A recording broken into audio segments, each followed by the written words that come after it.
अस्सलाम वालेकुम दोस्तों, आदिल खान आपकी खिदमत में हाजिर है। एजुकेशन और एजुकेशन सेक्टर की जॉब्स के हवाले से एक नई वीडियो लेकर। उम्मीद है आप सब खैरियत से होंगे।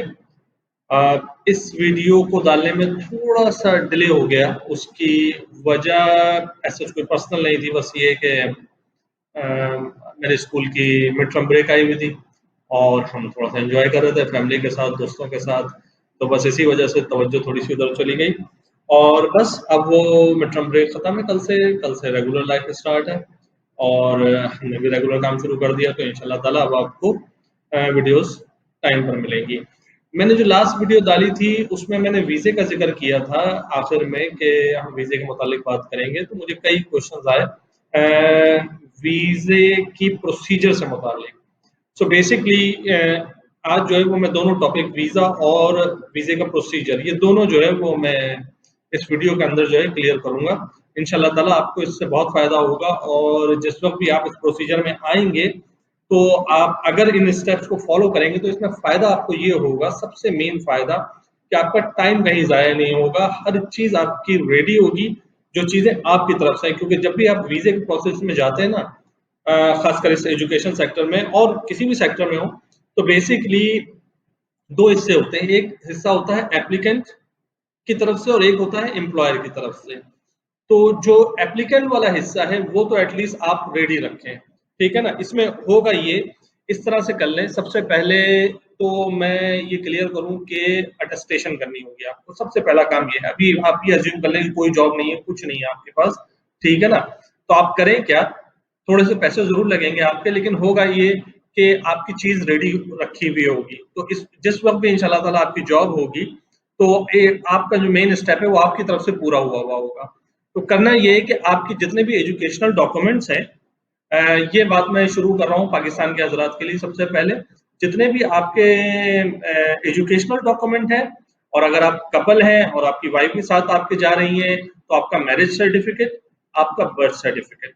ओके, बर्थ सर्टिफिकेट जरूरी नहीं है लेकिन करवा लें तो बेहतर है, क्योंकि सम केसेस में वो मांग लेते हैं, किसी केसेस में नहीं मांगते। तो बहरहाल इसको रिस्क पे ना छोड़ें, एंड में फिर भाग दौड़ हो जाएगी। तो बेहतर ये कि एक ही डॉक्यूमेंट है उसको आप अटैच करवा लें।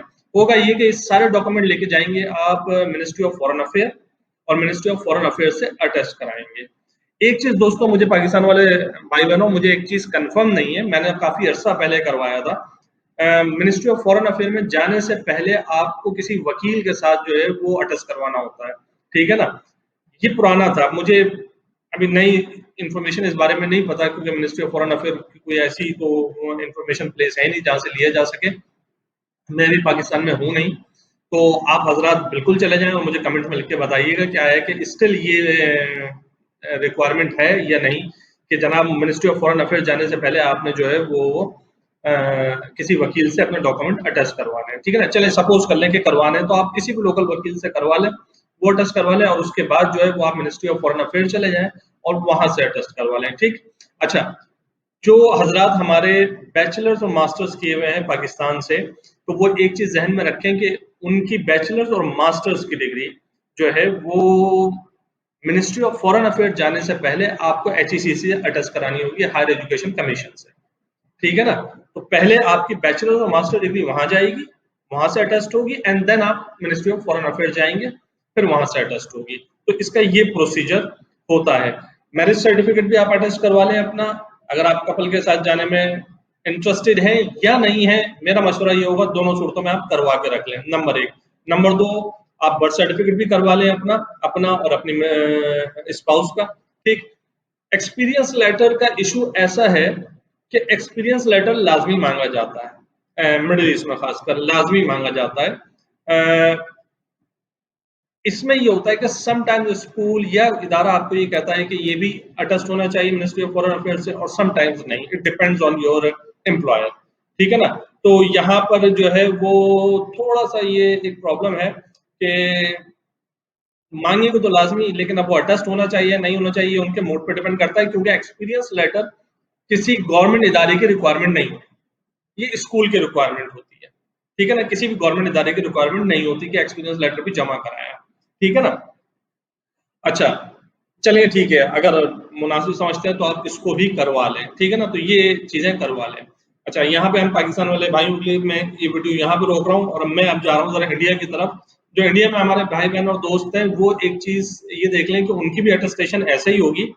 सबसे पहले तो आपने ये करना है कि आपकी डिग्री जिस स्टेट की है उस स्टेट से जाकर आपने एचआरडी डिपार्टमेंट जो है आपका, वहां से आपने उसको अटेस्ट करवानी है एंड देन आपने मिनिस्ट्री ऑफ एक्सटर्नल अफेयर से जाकर अटेस्ट करवानी है।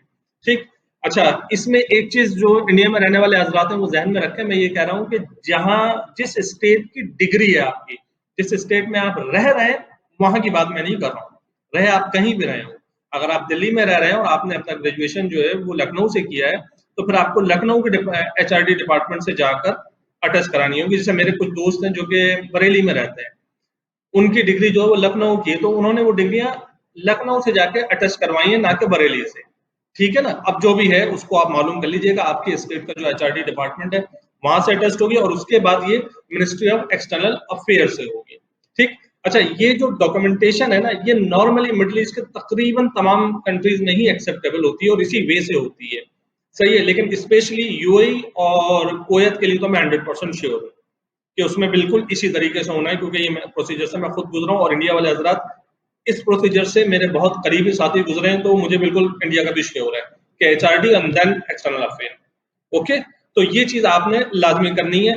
और जो लोग इंडिया में है, स्पेशली जो हमारे मुसलमान भाई बहन है, वो अगर कपल है तो आपका जो है निकाहनामा जो है वो एक्सेप्टेबल नहीं होता है।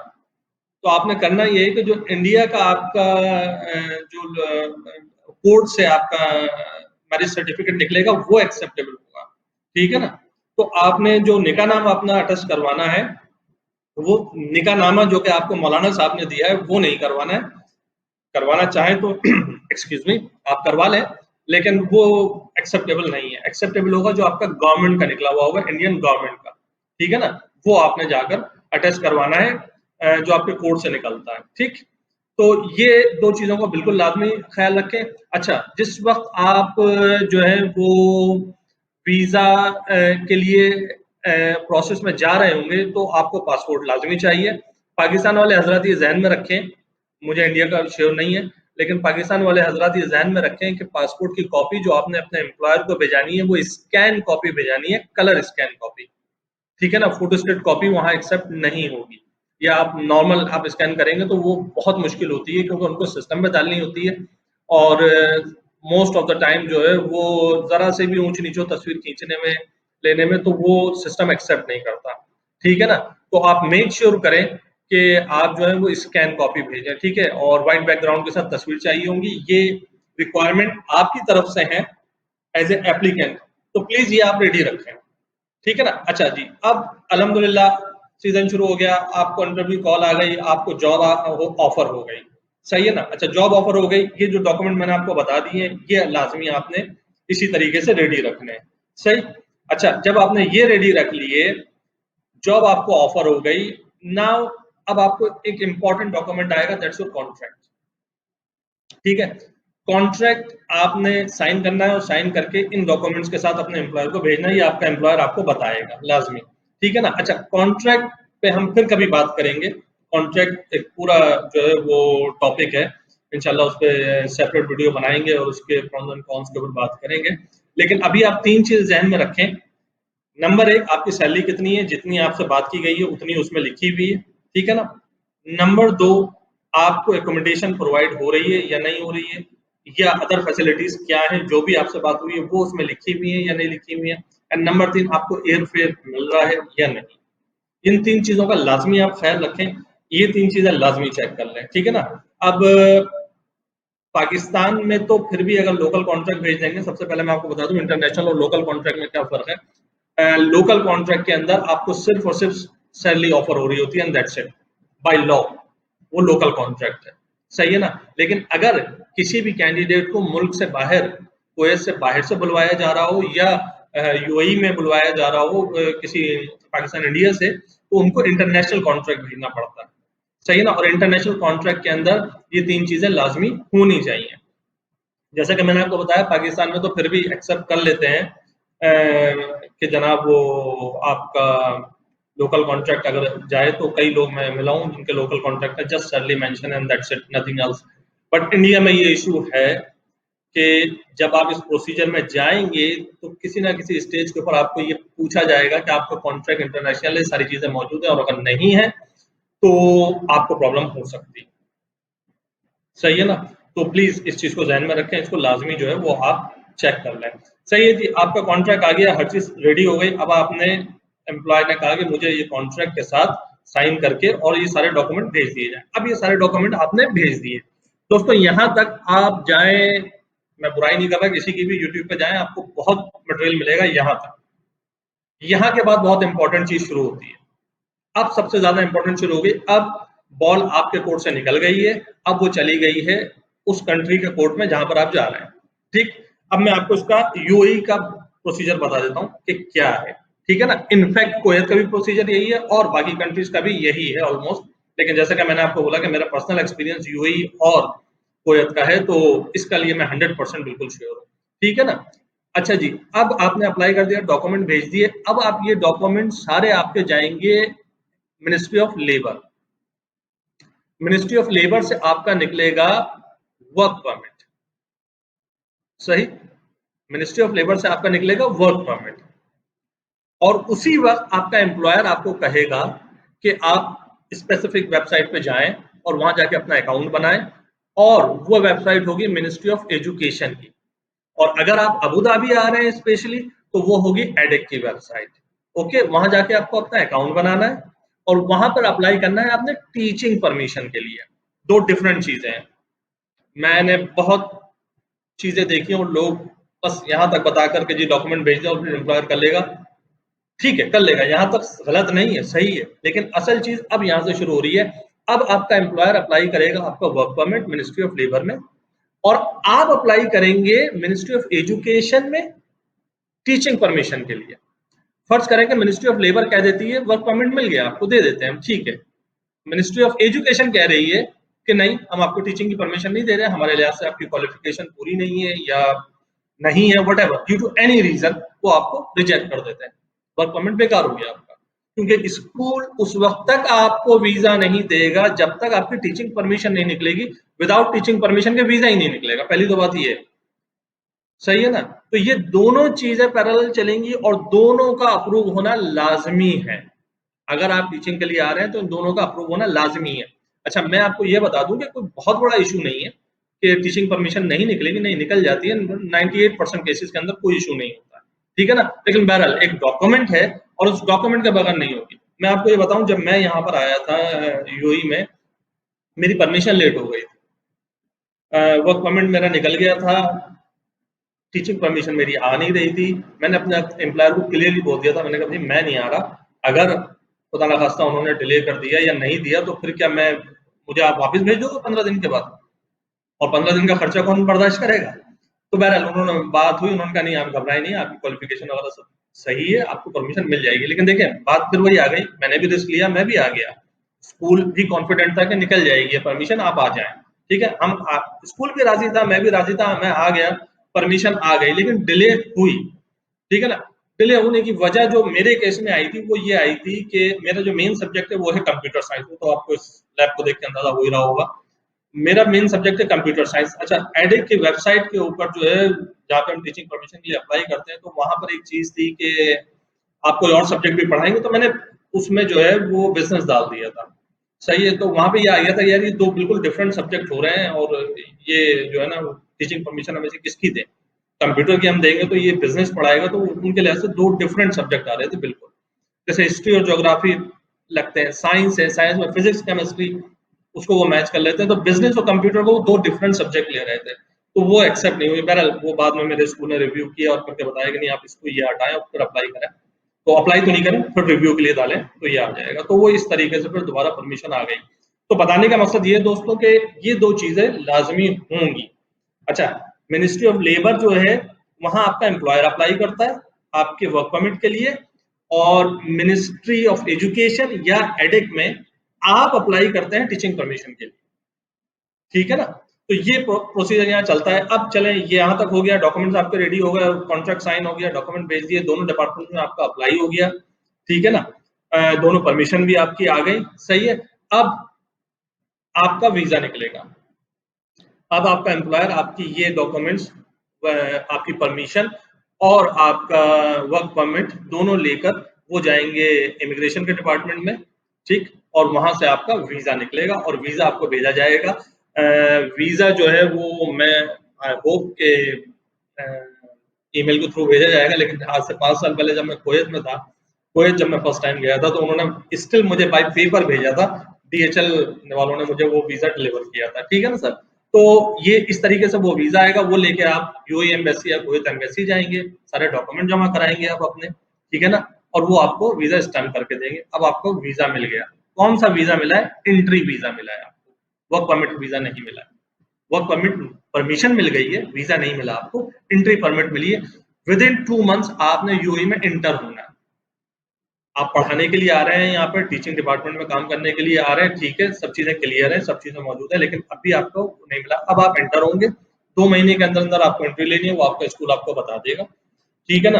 आप यहाँ एंटर हो गए, देन अब आप रेजिडेंस वीजे के लिए अप्लाई करेंगे और वो अप्लाई करेगा आपका एम्प्लॉयर, ठीक है ना। यहाँ पर आने के बाद आपको मेडिकल देना होगा, और अगर आप फर्स्ट टाइम आ रहे हैं यूएई तो आपको फिंगरप्रिंट्स देने होंगे। ये 2 चीजें होंगी आपकी यहाँ पर, सही है। और फिर आपका वीजा निकल जाएगा, ठीक है, स्टैम्प होकर आ जाएगा, और स्टैम्प होने के बाद आपको आईडी कार्ड मिलेगा, जिसको यहाँ पर एमिरेट्स आईडी कार्ड कहते हैं और कुवैत में सिविल आईडी कहते हैं, ठीक, बिल्कुल पाकिस्तान वाले हजरात जैसे आपका शनाख्ती कार्ड होता है, बिल्कुल वैसे ये कार्ड निकल जाता है यहाँ पर, और फिर वही कार्ड आपकी आइडेंटिटी होती है। आपका प्रोसीजर यहाँ कंप्लीट हो जाता है, ठीक।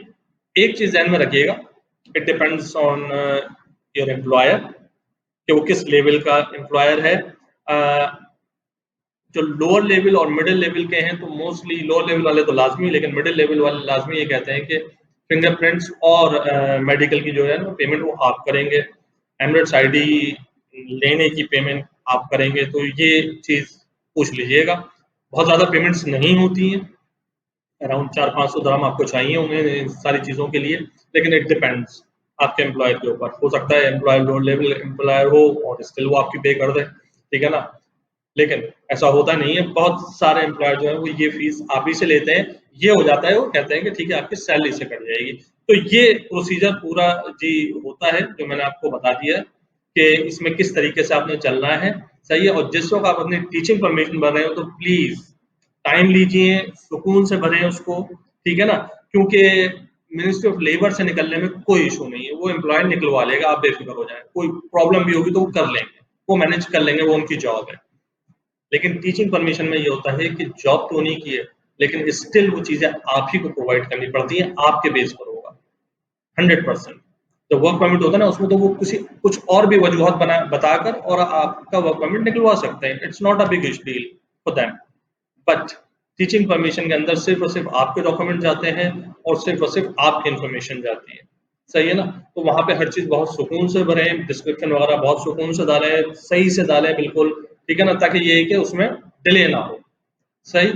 इसके अलावा ये कि यहाँ पर जब आप आएंगे तो फिर एक मखसूस किस्म के एक्सपेंसेस होते हैं जो आपको बेयर करने होंगे, जो कि आपके अपने ही होते हैं, ठीक है ना। इसके लिए हम अलग इंशाल्लाह ताला एक वीडियो बनाएंगे और उसके ऊपर बात करेंगे। सो फार मैंने आपको वीजे की सारी इन्फॉर्मेशन दे दी है। अच्छा, मैं यहाँ पे एक चीज मेंशन कर दूं, इस वक्त करंट हालात में चाहे वो पाकिस्तान हो, चाहे इंडिया, चाहे बांग्लादेश, इस वक्त आपको वीजे नहीं मिलेंगे। आपको जो है वो जो आपका वर्क वीजा है वो आपका वहां से निकाल के आपको नहीं भेजा जाएगा, आपको सिंपल विजिट वीजा भेजा जाएगा। आप विजिट वीजे पे यहाँ पर आएंगे और प्रोसीजर यहाँ पर होगा। Due to the corona virus ये सारी चीजें जो है वो कुछ चीजें चेंज हुई हुई हैं और आउटसाइड के जो वीजे हैं वो उन्होंने बंद किए हैं, ठीक है ना। तो इसमें इस चीज का आप ख्याल रखिएगा कि अभी जो आपको मिलेगा मोस्ट प्रॉब्ली आज की डेट तक जो रूल्स है वो ये है कि विजिट वीजा भेज दो, कैंडिडेट यहाँ पर आ जाएगा और फिर यहीं पे सारी चीजें होंगी। तो ये एक सिंपल सी बात थी। मेडिकल का मैंने कहीं जिक्र नहीं किया क्योंकि मेडिकल जो है वो it depends on country to country. Pakistan के अंदर मेडिकल की रिक्वायरमेंट कुछ और होंगी, बांग्लादेश में कुछ और होंगी, इंडिया में कुछ और होंगी। तो ये आप जो है वो किसी और से पूछने के बजाय मैं इसका मशवरा दूंगा कि आप जो है वो स्पेसिफिक एम्बेसी फोन करें, वहां से डिटेल लें और कहाँ से करवाना है उसकी डिटेल लें और वहीं से कराएं। अगर वो चंद हजार रुपए महंगा भी हो रहा है तो आप वहीं से करवाएं, क्योंकि वो एक्सेप्ट नहीं करेंगे बिला वजह आपके ज्यादा पैसे लग जाएंगे, ठीक। ये सारी इन्फॉर्मेशन आपको दे दी है। इससे मुतालिक आपका कोई क्वेश्चन हो प्लीज़ मुझे आप कमेंट्स में बताएं। मैं इंशाल्लाह ताला एज सून एज पॉसिबल आपको जवाब देने की कोशिश करूंगा। और अपना बहुत ख्याल रखिएगा। इंशाल्लाह ताला आपसे नेक्स्ट वीडियो में मुलाकात होगी। अस्सलाम वालेकुम, जज़ाकल्लाह खैर।